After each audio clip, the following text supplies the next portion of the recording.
todos, siempre detrás de una pantalla. Hay gente que trabaja, que lucha y no descansa. Sigamos trabajando en movimiento, somos los que estamos atrás de la televisión, imagen de trabajo.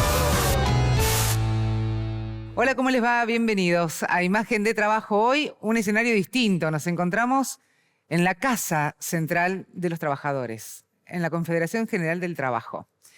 Obviamente, después de una sesión muy, pero muy importante que hubo esta semana, que tiene que ver con la ley de, a mí me gusta llamarla reforma, el gobierno dice modernización laboral. Tengo aquí de invitados a Cristian Jerónimo. ¿Cómo estás, Cristian? Buen día. Gracias por recibirnos. No, gracias a usted. Y también a Julia Estrada. ¿Cómo estás, Julia? ¿Cómo estás? Sin dormir. Sin dormir. Bueno. Firme. Firme, como corresponde, defendiendo, ¿no? Sí. Que es el camino. Bueno, en primer lugar, me gustaría empezar con vos porque claramente hace horas nada más estuvieron muchas horas debatiendo, entre comillas, en el Congreso lo que se llama la modernización laboral. ¿Qué te dejó? Primero, un debate sin argumentos. Te lo decía recién detrás de cámara. No van a encontrar, si alguno tiene ganas de ir a mirar la sesión, si el fin de semana le quieres dedicar tiempo, cosa que recomiendo porque es una sesión trágicamente histórica. No hay argumentos del gobierno ni de sus aliados para defender lo que hicieron. El daño que generaron no tiene explicación, porque la verdad, esta caricatura de defender a las pymes, de la creación de puestos de trabajo, no se la creen ni ellos, ni ellos. Ya tuvimos la ley Bases, que significó un blanqueo laboral, que significó reducción de contribuciones patronales. No hubo generación de puestos de trabajo, peor. La informalidad aumentó del 40% que estaba cuando en junio del 2024 se aprobó la ley al 43% que tenemos hoy de informalidad laboral. Entonces, lo primero, la tremenda mediocridad del debate para nosotros, para el bloque de Unión por la Patria, el peronismo que dignifica las banderas del peronismo, porque después hay otros peronistas que le dieron quórum y que facilitaron que esto se pudiera aprobar. Más que facilitaron, fueron la pieza para que se pudiera aprobar. Bueno, para nosotros era muy importante, y lo discutimos internamente, que pudiera hablar la mayoría o la mayor cantidad de compañeros, que pudiéramos explicar la ley, porque está pasando algo y este programa es importante para eso. Muchas personas se están enterando con la ley ya aprobada de lo que está significando. Cuando se aprobó en el Senado nadie sabía nada. Y ahora que pasó por diputados empieza a haber preguntas. Yo tengo en el celular un montón de gente que me pregunta. Bueno, es momento para nosotros de explicar y nos dedicamos a eso. Bueno, a explicar ahora la ley. pero también tengo esta pregunta. Hubo un tratamiento en comisión. Sí. ¿Qué pasó ahí? Porque yo escuchaba a muchos de los diputados de tus colegas que decían, y de hecho inclusive de otros partidos que decían, no hubo especialistas. Nadie nos vino a contar qué era lo que iban a hacer. Los propios libertarios no entendían el proyecto. Es más, muchos ni siquiera lo habían leído. Entonces, No lo leyeron. A ver, dos cosas. Me adelanto. Esta ley es inconstitucional.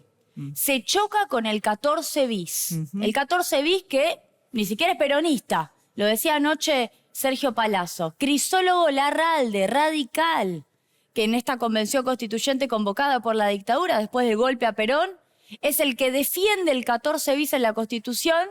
Podemos decir, para que no los maten, porque estaban borrando la Constitución del 49, y ahí tenemos el 14 bis, que es protectorio, que garantiza derechos. Esta reforma laboral se choca con la Constitución Nacional. Pero además, yendo a lo que vos decís, hubo una gran cantidad de problemas reglamentarios que hacen a la ilegalidad que también podemos plantear en sede judicial de esta ley. Ayer hablaba con Mayans, que mientras duraba la sesión me recordaba algo muy importante. En el Senado, Patricia Bullrich le robó 2 diputados a la oposición, a los que no le firmaban dictamen, y por eso tuvieron dictamen de la reforma laboral. El último texto del proyecto de ley se conoció a la 1:30 de la madrugada, los senadores estaban por votar. De hecho, ellos mismos dijeron eso, ese era el argumento de Petri, para justificar por qué no vio el artículo 44. Todo antirreglamentario. Anoche pedimos que vuelva a comisión la reforma laboral. No tenían el número, hicieron tiempo. En cualquier otra ocasión, Menem, y ya lo había hecho, manda que se vote. Esperaron 20 minutos para que ellos juntaran números y que no volviera a comisión. Eso también es romper el reglamento. Todo eso pasó ayer. Y en relación al debate es muy importante. Es una reforma que atraviesa la vida de los argentinos. No se convocaron a las pymes, porque no hubo pymes. Vino el de asuntos corporativos de Rappi. Y sí, ¿qué te va a decir el de asuntos corporativos de Rappi? Está festejando, pero más vale que está festejando. Tráeme a una pyme en serio, a una pyme que no vende en el conurbano, que te va a decir que el problema es el modelo económico, ¿no? Sí, o algunas de las tantas que cerraron. No escucharon a los sindicatos. Tampoco escucharon a las cámaras empresariales, quiero decir. Solamente pudo hablar ADINRA, que quiero destacar, porque la Asociación de Industriales Metalúrgicos, ¿sabe lo que dijo? Que defendían la negociación colectiva centralizada y fueron a reclamar en contra de los artículos 136, 137, seguramente nadie sabe qué es eso, pero son los artículos que rompen la negociación colectiva porque establece que el menor ámbito o el ámbito de menor jerarquía de la negociación pasa a estar por encima del ámbito de mayor jerarquía. O sea, vas a negociar horrible siendo una empresa y un trabajador o individualmente, porque además está la irrenunciabilidad modificada, y eso va a quedar por encima del convenio colectivo. ADINRA como cámara empresarial lo dijo. Yo estoy segura que si aparecían otras cámaras empresariales también reivindicaban la negociación colectiva porque es un acuerdo, una cultura de la negociación que la Argentina ya tiene incorporada. Es decir, trámite express, 3 horas solamente para algunos expositores, donde obviamente ellos pusieron muchos abogados que bancaban la reforma laboral, y muy poco debate público, muy poca conversación pública. No, bueno, la gente no tenía ni la más pálida idea de lo que se estaba tratando. En el 2000, nuestros compañeros que votaron en contra de la Banelco, las taquigráficas, lo leía anoche Germán Martínez, denunciaban lo mismo. Trámite express de la Banelco durante el gobierno de la Rúa. No, bueno, pero pasó en el 90, pasó en el 2000, o sea, está recontraprobado que todo esto que se trabajó ayer no sirve para nada. La realidad es que no sirve para nada. Pero, Cristian, con vos me gustaría hablar un paro que se convocó, un paro que realmente fue fuerte. Se sintió, la calle estaba prácticamente vacía, algunos comercios de cercanía claramente estaban abiertos. Obviamente que fue un logro, ¿no? Sí, claro. Dentro del desastre, está claro. No, bueno, sí. Ya, digo, estamos ante una situación, una coyuntura política y económica que va a contramano de la necesidad del pueblo argentino.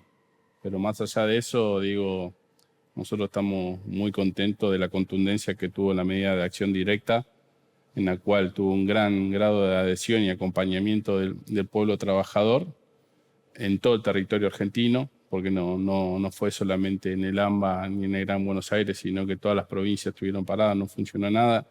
Y más allá de que muchas veces se hace hincapié en la importancia que tiene el transporte, digo, todos los entramados productivos tuvieron todas las fábricas cerradas, bueno, los puertos estuvieron parados, los distintos sectores, hubo artistas que tuvieron que correr sus fechas porque no estaban los compañeros de espectáculos públicos, bueno, los compañeros del sindicato de la televisión, UTEDIC también con el fútbol también tuvo que reprogramar la fecha. Fue de una contundencia muy alta, hace mucho que no se veía un paro con tanta adhesión y tanta contundencia, y eso demuestra que la CGT sigue siendo la central más representativa de la Argentina y que a la hora de la discusión política que se está dando en Argentina, hoy la central sindical tiene muy claro cuáles son los intereses que representa, por eso se pone enfrente en la discusión de este proyecto, bueno, de esta ley regresiva de reforma laboral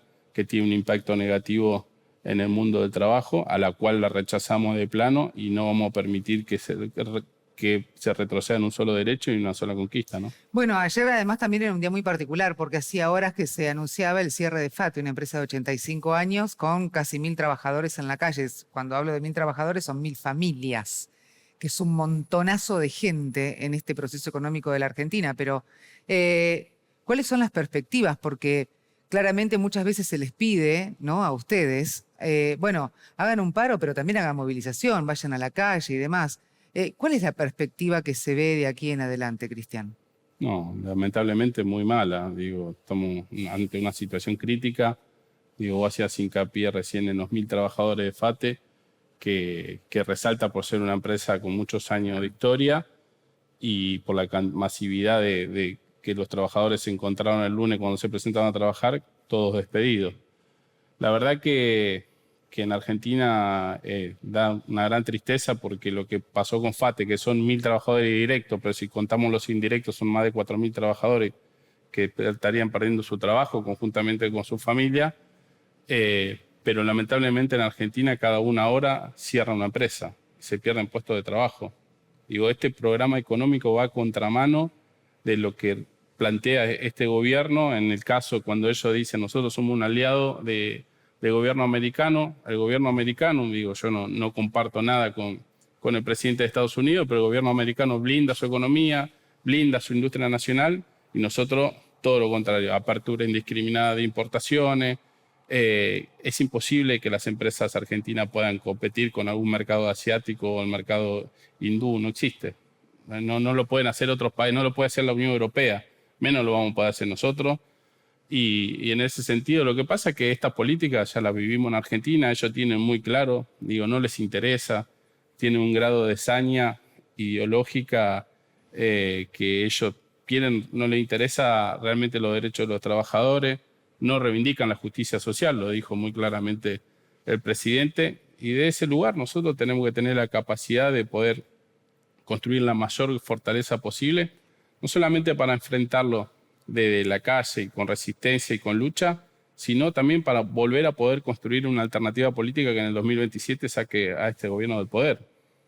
¿Y los compañeros laburantes entendían lo que estaban tratándose en diputados? Esto que decía Julia, ¿no? Que nos llegó el texto y había que explicar, y ni siquiera ellos lo habían leído. ¿Era fácil bajárselo o también estamos ante un desconocimiento rotundo? Yo creo que si hay algo que no hace este gobierno, que muchas veces se lo dice que improvisan, no creo que sean improvisadas muchas cosas. Digo, lo pusieron en un momento en el cual estábamos a fin de año. Digo, la gente estaba pensando, los compañeros y compañeras estaban pensando en otra cosa, más allá de las necesidades que están sufriendo, porque hoy se están endeudando con la tarjeta de crédito para poder comer. Pero digo, lo pusieron en un momento que estaban con la cabeza en otra cosa, más allá de la conciencia y la docencia que se hizo explicándole de qué se trataba esto. Digo, y después vino el proceso del verano y recién ahora en esta última etapa, porque no fue solamente lo de la licencia, porque esta reforma, esta ley de reforma laboral es malo en todos los artículos, en todos los capítulos, tiene una reacción maliciosa, una carga ideológica y está todo el mundo, y todos sabemos, digo, dónde fue redactado y quiénes aportaron tinta para escribir esta reforma tan maliciosa para hacerle daño primero a las organizaciones sindicales, porque ellos, digo, lo plantean abiertamente, no se ponen colorados en decirlo, que hay que desfinanciarla, que hay que romper a los sindicatos en Argentina para poder avasallar los derechos individuales de los trabajadores. Pero me parece que se encontraron con una pared y con un escollo importante, digo, que nosotros no estamos dispuestos a entregarnos, así lo marca nuestra historia.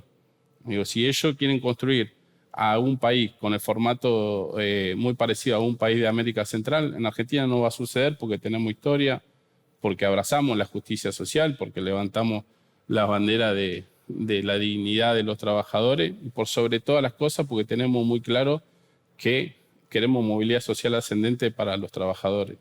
Y de ese lugar no estamos dispuestos a dejarnos avasallar, ¿no? No, bueno, pero cuando hablamos de esto, y te quiero sumar, Julia, como para poder hacer el debate, pero cuando hablamos de esto nos encontramos para una memoria muy cercana, que es el 2001. Los que perdieron la vida fueron los laburantes. Los que salen a la calle a pelear son los que menos tienen, permanentemente. Si la idea es justamente estar dándole batalla a este gobierno y todo, en realidad entonces vamos a terminar en esa. O sea, es el mismo laburante el que va a perder permanentemente. ¿Me explico lo que te quiero decir? ¿Qué pasa entonces? ¿Dónde queda la dirigencia política y dónde queda el país o la construcción misma, no? Está muy bien lo que vos decís, porque yo lamento que la Argentina tenga que volver a atravesar, porque es lo que nos está pasando, hace 2 años y ahora peor, una experiencia, un laboratorio a la luz del día de políticas que no funcionaron por cuarta vez. Por cuarta vez. Dictadura, los 90, Macri, Milei. Evidentemente hubo un fracaso, gobierno anterior, en poder explicar que este no era el camino. Porque de otra manera no se explica que haya habido un acompañamiento a Milei y que luego lo hayan vuelto a acompañar, podemos decir, con una política del terror en alianza con Donald Trump en la última elección de octubre. Sigue faltando, y eso sí me parece que es, después de la votación de anoche, una agenda para que el peronismo la tome, una explicación de cuál es nuestro modelo de país y qué es lo que nosotros entendemos que tiene que hacer el mundo sindical, el mundo empresarial, cómo tiene que ser la negociación colectiva, cómo tiene que ser la agenda del futuro, que eso no se entendió, de hecho. No, de hecho, porque no se habló de las... Es más, se deroga la ley de teletrabajo, que era el futuro, ponele, esta cuestión del trabajo del futuro, si finalmente la derogan. Así que lo que... No se habló de inteligencia artificial. No se habló. No se habló de la educación del futuro tampoco. Es más, la ley de universidades también la tiran por tierra. Entonces, sí, realmente es como demasiado. Por ende, para cerrar la idea, digo, es lamentable que esta sea la forma como el pueblo argentino se tenga que despertar.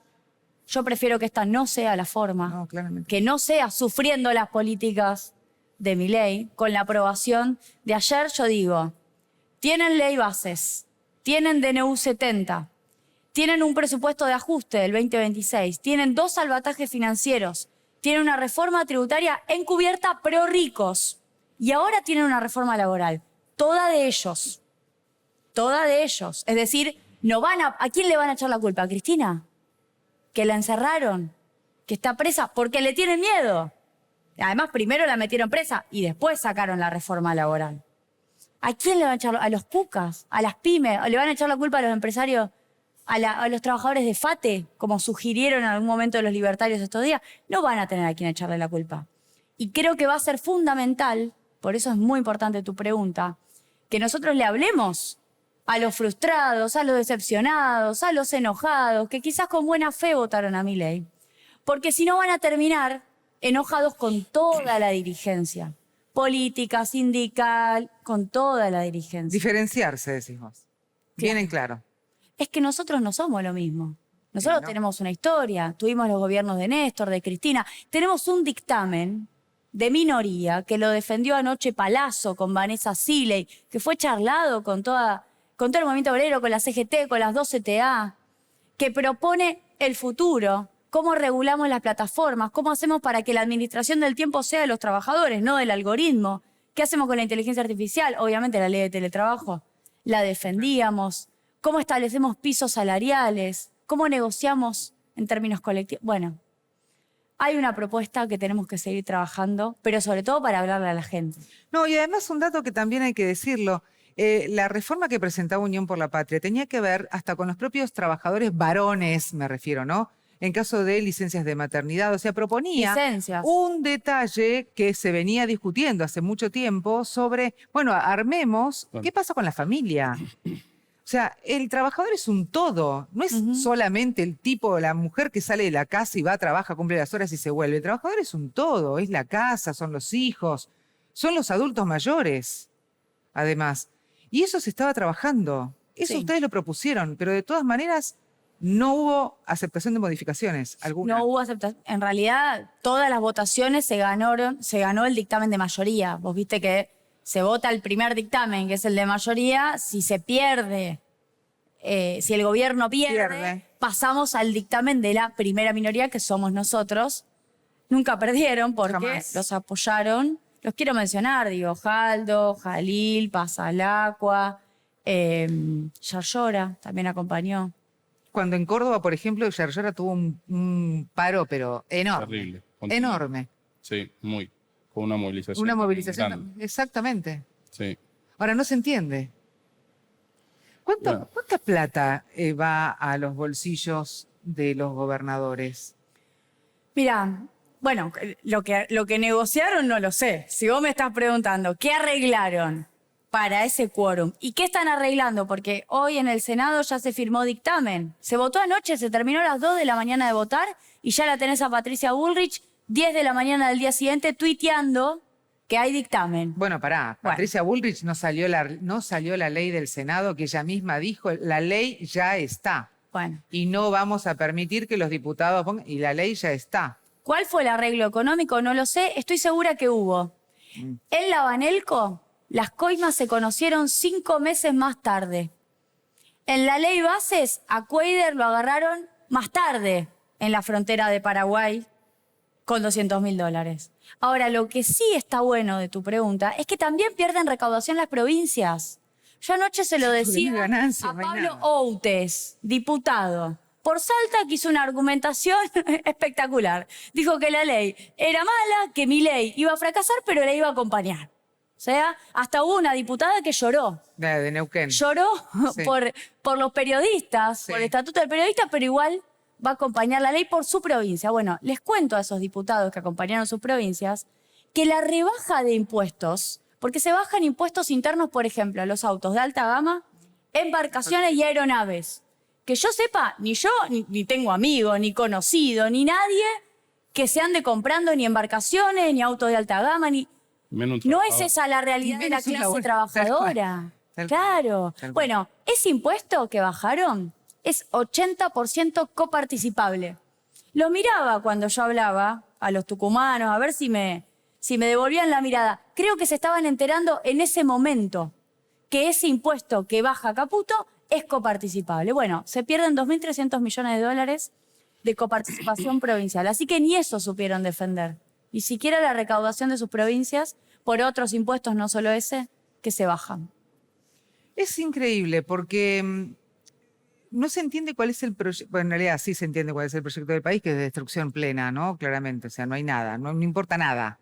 En un momento se hablaba, viste, que el presidente, como no tenía hijos, como no tenía familia, entonces tampoco entendía lo que significaba, pero hablamos de un presidente que hizo un juicio laboral que le permitió trabajar durante 4 años, formarse. Hablaron de la industria del juicio que no existe, que es mentira. No hay ningún laburante que le encante ir por la vida haciéndole juicio a la empresa donde trabaja. O sea, es imposible, porque en general uno ¿qué hace? Intenta poner toda la pasión y se pone las remeras de las empresas en donde labura justamente para eso, porque es el sueño en realidad que tiene cada uno. Se prepara, se forma y quedó todo tirado, pisoteado, sin ningún tipo de tapujo. Me gustaría hablar de la inteligencia artificial, porque este es un dato importante, algo que el gobierno maneja a la perfección, para hacer daño, no para informar, para hacer daño. Pero nuestro amigo Claudio Martínez estuvo aquí en el programa hace unos días nada más y se iba a una convención internacional justamente donde se juntan presidentes, figuras, ministros, obviamente personas que tienen expertise en la materia de la inteligencia artificial. Mirá lo que nos contaba desde la India. Hola Abigail y equipo de Imagen de Trabajo. Estoy en Nueva Delhi, en la India, porque estoy participando de la Cumbre Mundial de Inteligencia Artificial que se realiza aquí. Se hace todos los años, es la 4ª. ¿De qué se tratan estas cumbres? Bueno, fundamentalmente de la búsqueda necesaria y hasta desesperada de encontrar una gobernanza para la inteligencia artificial. Por eso se reúnen presidentes de alrededor de 20 países junto con empresarios muy poderosos. Por ejemplo, el CEO de OpenAI, Sam Altman, el CEO de Google, Sundar Pichai, que además nació aquí en la India, Darío Amodei de Anthropic. Se habla de la presencia también de Bill Gates, obviamente el primer ministro de la India, Narendra Modi, Lula da Silva de Brasil, Pedro Sánchez de España y Emmanuel Macron de Francia. La idea es encontrar un diálogo común, un punto de encuentro y moderar las consecuencias que la inteligencia artificial está generando, por ejemplo, en el trabajo que está en riesgo para todos nosotros. Las consecuencias cognitivas, lo que está pasando con nuestro cerebro a partir del uso permanente y casi indiscriminado de dispositivos digitales. La amenaza sobre la democracia que implican los algoritmos opacos y la vigilancia desproporcionada que se establece a través del ecosistema digital. Todo esto se da en el marco de un país que está apostando muy fuerte a la tecnología. Viene creciendo de un modo permanente. Es una de las economías que más rápido crece. O sea, viene Estados Unidos, China, Alemania y ahora la India en el cuarto puesto. Este es el marco en el cual se está desarrollando esta cumbre, que es, les aseguro, muy interesante. Ya tendremos oportunidad de charlar de esto en el piso de Imagen de Trabajo. Les mando un abrazo muy grande, Avi, para Horacio, para Jaime y también para Loli, para todo el equipo de Imagen de Trabajo. Nos vemos muy pronto. Bueno, esto que decía Claudio es importante porque la Argentina, por ejemplo, tiene un manejo de la inteligencia artificial. Para algunas cosas estar recontrapiola, mal utilizada, como ya estamos acostumbrados, también está mal. Vos, mientras estábamos escuchando, me preguntabas, China está. ¿Por qué tendría que estar China? A ver. Bueno, yo creo que es uno de los países hoy potencia en tecnología y con mucho desarrollo y también que trabajan mucho el tema de la inteligencia artificial, ¿no? Así creo que... Tendríamos que aprender, diríamos. Tendríamos que aprender. Es que me parece que lo que nosotros teníamos como mirada en algún momento de lo que significaba China, hoy es todo lo contrario, ¿no? No voy a reivindicar tampoco el mercado chino, pero porque sabemos que también en lo que es en materia de derechos laborales falta muchísimo, pero creo que son países clave a la hora de una discusión como esta. Bueno, China, Estados Unidos, pero está buenísimo lo que comentabas vos, que se pueda regular. Ahora, esto tampoco se debatió. No, y la inteligencia artificial tiene distintos aspectos, ¿no? Porque por un lado está la discusión de la tecnología en los lugares de trabajo. Porque si hay un punto para discutir, si uno quiere la ley de contrato de trabajo, porque en los convenios colectivos ya ha sido incorporado en gran medida, es ese. Es como el avance tecnológico mejora la productividad, por ende genera más rentabilidad, ¿cómo lo repartís? Eso no está. Lo digo porque hay muchos sindicatos que pelean. Quiero citar, de hecho, el caso de Foetra, los trabajadores telefónicos, de telecomunicaciones, también el caso del SATSAI, que están todo el tiempo viendo cuál es la transformación tecnológica que viene, que te puede generar destrucción de puestos de trabajo, pero a la empresa le puede ir mejor con eso. Entonces, ¿qué haces con ese trabajador? ¿Dónde lo dejás? ¿Lo reconvertís? ¿Cuál es la estrategia? Eso podría haberse discutido. Lo especializás, por ejemplo. Lo especializás. Esa es la discusión del futuro. Los puestos de trabajo que se destruyen y qué hacemos con eso. Ausente de la reforma laboral. Otro tema de inteligencia artificial, la educación. ¿Cómo vamos a incorporar eso en los pibes? Porque si vos lo dejás, como diría Milei, librado al mercado, vos lo tenés a los pibes con el celular en la escuela. Y, además, estudiando ya a esta altura con inteligencia artificial. Ni hablar si uno piensa en la evaluación y en los exámenes. Bueno, si querés es una materia educativa, pero también está vinculado al futuro. Sí, también claro. está vinculado al futuro. Yo te agradezco, Julia, porque me encantaría seguir hablando de la inteligencia artificial, pero lo vamos a hacer otro día, ¿te Cuando parece? quieras. Porque me parece que hay algo más para dar una vuelta de rosca ahí, que tampoco está muy claro en El la tercer sociedad. punto es redes sociales. Uf. Para la próxima. Bueno. 15 programas necesitamos más o menos para hacer redes sociales. Gracias, Julia. Por favor, gracias. Un placer, gracias, Jerónimo. Muchas gracias. A ustedes también, gracias por estar del otro lado. Nos vamos con el fútbol del Social Atlético Televisión. Chau. Y a la Copa de Verano nos vamos. El SAD visitó a Banfield, arrancaba perdiendo el equipo de Nico Basualdo, pero Lara López iba a empatar para la tele. Recordar que torneo en plena pretemporada, plena preparación para lo que será el debut en la máxima categoría del fútbol femenino, en un complemento donde hubo mucha modificación. Como vemos en imagen, mucho remate de media distancia. Ninguno de los dos equipos iba a poder quedarse con los 3 puntos. Iba a ser final, empate entre las locales y la tele 1-1. Somos